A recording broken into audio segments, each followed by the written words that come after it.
All right, well, the carousel continues. Now we have Kyle Gallagher joining me on the desk for our first look at sports. And of course, it may be summertime, but hockey is always in the news in this country. We, of course, are talking about the Lloydminster Bobcats. They released their schedule today. Yeah, the AJHL did release its schedule. And you know what? There are some key dates early on in the season, especially that you're going to want to mark down if you're a Bobcats fan.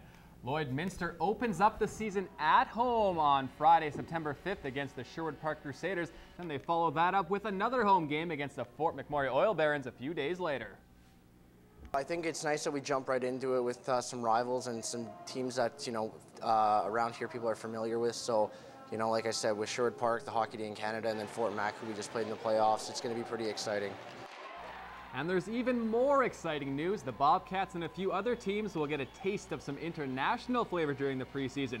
The Denmark national junior team will take part in an exhibition tournament in Camrose on the final weekend in August. Now, Kyle Harris is a former Bobcat and knows how rare this opportunity is for the team. No, I wasn't able to play against any international teams. I never made that level. So for these guys, it's going to be pretty cool for that opportunity. Well, it's great for the kids, especially during exhibition, for the team to kind of, we'll have a lot of veterans in the lineup at that stage. It should be a very good test to see where we are. We don't know a lot about their team, and you're not going to do a lot of pre-scouting, but obviously, though, like most European teams, I'm sure they'll be fast and very skilled, so it'll be a good test for us. The Cats play the Denmark U20 team on Friday, August 29th. Meanwhile, the Bonneville Pontiacs open up the year with a pair of games on the road in Grand Prairie before making their home debut on Friday, September 12th, when they host the Bobcats. Now, as we showed you yesterday, the Zone 7 football team for the Alberta Summer Games held camp in Lloydminster over the weekend. Handling the running back duties is a fast, skilled young man, and his last name is one Border City football fans should be familiar with. Well, this is the second Calfus that's been in summer games in the last two summer games. Andrew was in the summer games 2 years ago, and now Matthew's in it this year. I feel like I should be stepping in his shoes, making the big runs, being an all-star, as they call Andrew.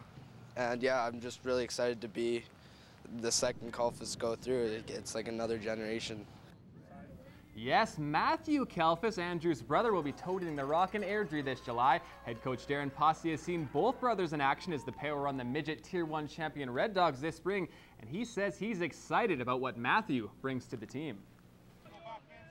Matthew is similar. I think, sorry Andrew, but I think Matthew's a little bit even faster than you are.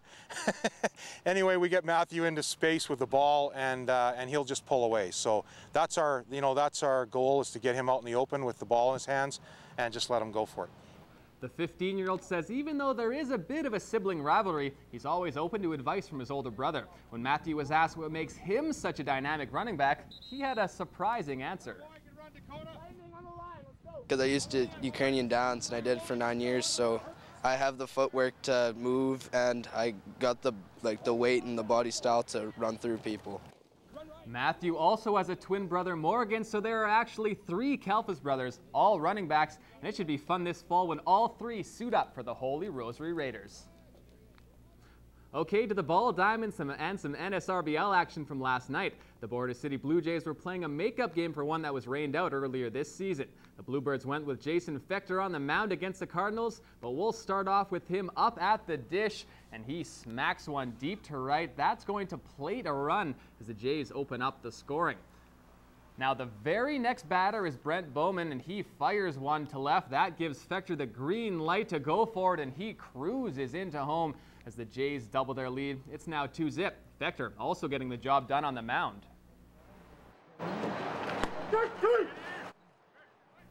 He catches Graham Genie watching for the strikeout. Next batter, same result. The man on the hill retiring all 3 batters, and he finished the night with 8 strikeouts. The Cardinals desperate to get something going, down 2-0 in the top of the 7th, looking for a hit. Unfortunately, it's Jays catcher Brad Lavins who takes the hit right in the mummy daddy button. That one's gotta hurt. He would be down for a while, no kidding, before leaving the game. The Border City bunch takes it 2-0. The Jays are now 8-2 on the season and tied with the Meadow Lake Sox for 2nd overall. I felt good. I was hitting my spots. I was doing well. I mean, everything felt good, and it was good to get the win.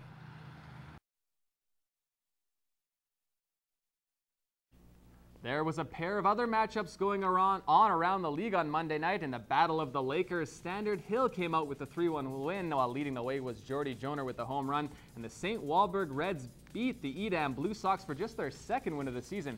8-2 was the final in that one. There are 3 games on tap for tonight, featuring a pair of clubs from the border city. The league-leading Twins host the Brewers tonight at Legion Ballpark, while the Expos make the trip to Meadow Lake to play the Sox. And in other action, the 1-6 Mervyn Flyers play the Cardinals tonight in Unity.